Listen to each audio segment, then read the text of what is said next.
How's it going? Well, I'm going to share something else with you. I was going through a bunch of notebooks because I'm kind of putting a little composite of all my poems. So I kind of want to put a book together with them, but that's neither here nor there. But I stumbled across something that I wrote about a decade ago, honestly. It's crazy to be able to talk like that now. About a decade ago, I did this. So it was my mid 20s, I'd say 25, 26 probably. But difference of my mindset from then to now is I feel like I've always had a clear head for a lot of things. But back then, there was more of a mindset of like, you know, not like resist authority and like being a negative person. Ignore my cats, they're in the background. They get hyper after midnight. But anyway, they're Siamese. Hey, kitties! Nah, they're not worth it. Okay, they're totally worth it. They're awesome. But anyway, so as I was saying, a decade ago, I was writing out of an area of my brain that was starting to see what I see today. That's a good way to put it. It also coincides with when I kind of dropped off the map in a lot of people, not in my life, not like dropped off the map in a sense of disappearing altogether, but in terms of not participating in things like Facebook and whatever you want to call the new norms of technologies and all that. Here I am on YouTube. I already explained it's very against my nature of doing this, but I have a phone that can upload to the YouTube. It's not that hard. It's not that complicated.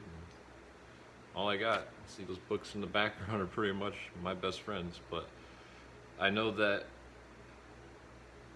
today my mindset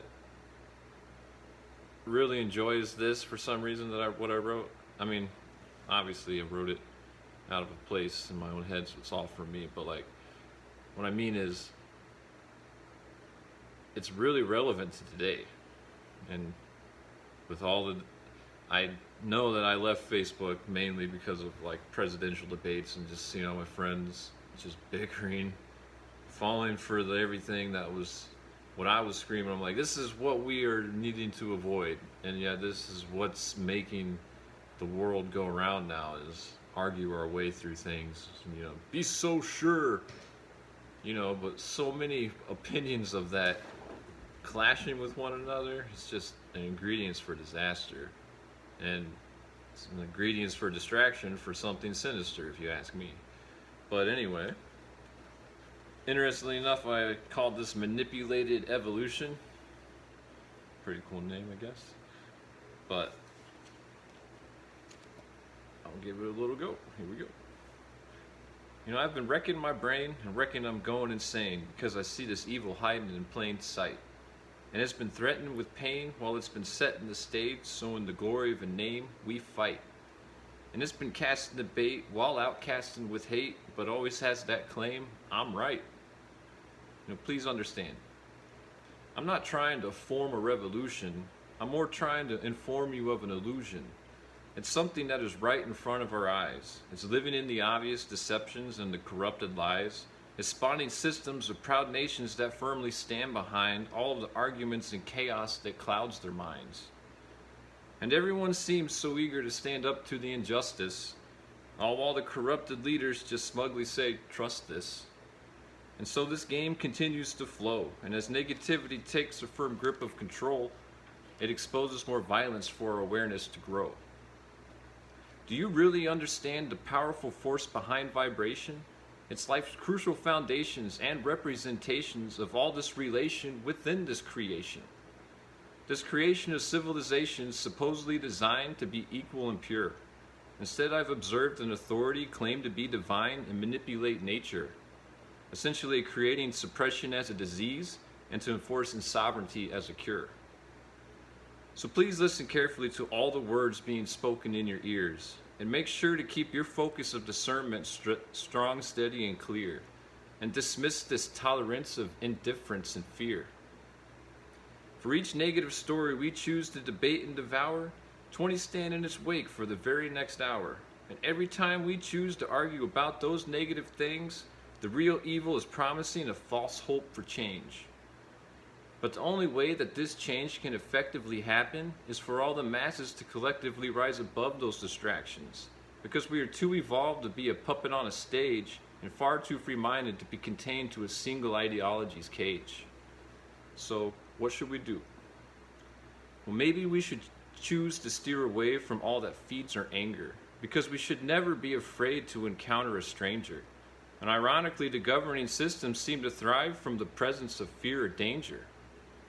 So you should know that fear is an ignorant form of control because it limits your awareness to all it can know, to where the knowledge caps and circulates, forming groups from the masses that detach and separate. Eventually many begin to attack and discriminate, creating a continuous cycle of a new form of minority, still given the same low form of a priority, while the wealthy few always conveniently establish some form of authority. You don't want to believe me? Well then, let's take a look back at the seemingly never-ending attack on the peoples outside of wealth's pact. This is where sovereignty marches as a proud idea. Its progress crumbles the natives' natural arena, and it builds above and around all of the sacred burial ground, keeping much of our past history hard to be found. And what can be found is always a new starting point for the masses to be led. Just another way for a wealthy ruler to become anointed. Sure, history reveals that life goes on and we even seem to advance. As time unfolds, this list of groups grows long, giving conflict even more of a chance. To where many groups have fought for their freedom from suppression of slavery, while somewhere in that history, those suppressors are medaled for bravery. And when that suppression or slavery looks defeated, and this freedom is seemingly achieved with fresh high hopes and dreams and new realities to believe, a reality which is eventually confronted with the struggle of poverty. So really look around and tell me what has changed. All I can see are the same pieces, they're just rearranged. Yes, many currently have freedoms at their will, yet why all this discrimination we see still? We all need to confront this. We seem to have forgot this, that life has been ours to create. We all need to discuss this corruption and injustice outside of the focus of hate. I need you to trust this divine level of conscience has no need to argue or debate. It's simply here to make clear, to be absent of fear in every decision you make. And always choose mindfully. And see that poor leaders have made the decisions that cause the divisions that blur all our visions and make all the tensions which steal our attention, so we won't stop to listen to all the unspoken wisdoms that grow at our very own feet, where the truth sprouts strong and the roots dig through deep, leaving you with an awareness to safely guide or mislead any wandering sheep. All right. That was a little bit of a longer one, and I know I use words like sovereignty kind of in a negative light, maybe. Some might enjoy that word and think it stands for freedom. In a lot of ways it does. If there was no corruption in this world, we wouldn't have to really worry about it too much. But it could be used as a weapon, and nobody really wants to talk about it like that. And if you don't talk about it like that, you're not going to see it as a weapon. And the only way that it can be used as a weapon is the intent behind it, just like everything. So many ideologies seemingly have these great foundations. They have these wonderful moral standards in a sense of not forcing anybody into being something, but people choosing to be something because it's the healthiest way. But when control comes into it, authority comes into it, it makes things clash, and that's what we see in the world today. Just so much clashing. And it's not to say that a unification of the world isn't needed. It is. But remember that unity is diversity coming together. Don't forget that, right? Love, beauty, and peace for all. For all are at peace of beauty and love. God bless.